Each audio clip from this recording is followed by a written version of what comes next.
শুধু একজন আরেকজনের এগেইনস্টে কথা বলেন। আমি জানি না অন্য কোথাও এটা আছে কিনা। বরিশালে ইমাম মুয়াজ্জিনদের সঙ্গে মতবিনিময় সভায় প্রধান অতিথি হলেন ধর্ম উপদেষ্টা ডক্টর আ.ফ.ম. খালিদ হোসেন। এ সময় তার দেওয়া বক্তব্যে মুগ্ধ হন অন্যান্য অতিথিরা।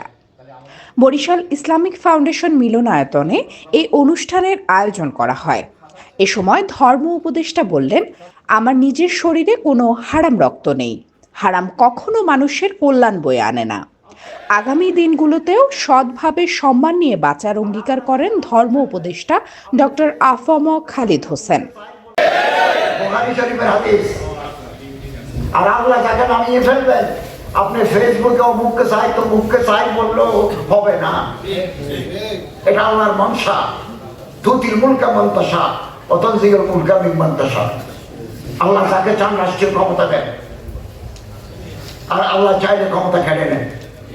আমি ইনশাআল্লাহ আজিজ, আমার শরীরে 5 লিটার 5.5 লিটার রক্ত আছে, 60 কেজির মতো খাঁটি গোস্ত আছে, এক ফোঁটা হারাম নাই, এক ফোঁটা হারাম নাই। কোনো হারাম আমি গ্রহণ করবো না। আমি একটু সাধারণ মানুষ, সচ্ছলস হলে আমার কোনো ফ্ল্যাট নাই, আমার কোনো নিজস্ব বাড়ি নেই। কিছু জায়গা আছে গভর্নমেন্ট থেকে, গৃহায়ণ থেকে জায়গা পেয়েছি, ওখানে ঘর করার মতো এই আর্থিক সক্ষমতা আমার ছিল না, এখনো নাই। ওই আমি আগে কলেজে প্রফেসরি করেছি, ওখান থেকে কিছু সার্ভিস বেনিফিট পেয়েছি। তো বাড়িঘর বড় কথা নয়, সম্মান নিয়ে আল্লাহকে রাজি করে কবরে যাওয়াই হচ্ছে কামিয়াবি। ইমাম মুয়াজ্জিনদের জন্য আমার মন্ত্রণালয় আমরা একটা বেতন কাঠামো তৈরি করছি, কাজ চলছে। খুব দ্রুত সময়ের মধ্যে আমরা এটা রেডি করে মন্ত্রী পরিষদে পেশ করব। প্রধান উপদেষ্টা অনুমোদন নিয়ে আমরা এটা ডিসাইড করব। যে সমস্ত মসজিদ ওয়াকফ নিয়ন্ত্রিত, ওখানে আমরা কার্যকর করব যারা প্রশাসক মহোদয়দের মাধ্যমে, ইউরের মাধ্যমে। আর যে সমস্ত মসজিদ বেসরকারিভাবে পরিচালিত, ওনাদেরকেও আমরা উদ্বুদ্ধ করব।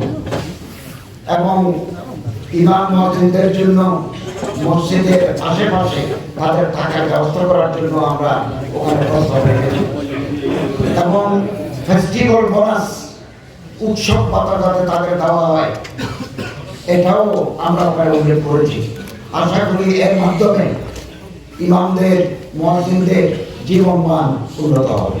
মতবিনিময় সভার সভাপতি বরিশালের জেলা প্রশাসক দেলোয়ার হোসেন বলেন, সবাইকে পারিবারিক সুশিক্ষায় শিক্ষিত হতে হবে। আগে সবাই সবাইকে শ্রদ্ধা করতেন, এখনো সেই ধারা অব্যাহত রাখার তাগিদ দেন তিনি।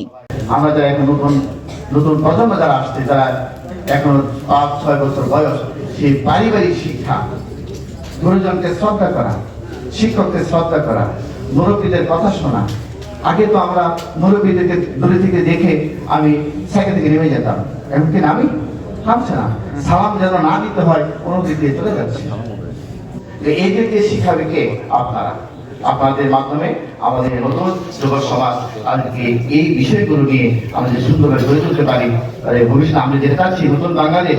আজ থেকে 20 বছর পরে যারা দায়িত্ব নেবে, তারা এই যে নতুন প্রজন্ম আছে, যাদের এখন বয়স 10-12 বছর, তাদের সঠিকভাবে গড়ে তুলতে না পারি, তাহলে আমাদের যে স্বপ্ন, এই স্বপ্নগুলো বাস্তবায়িত হবে না।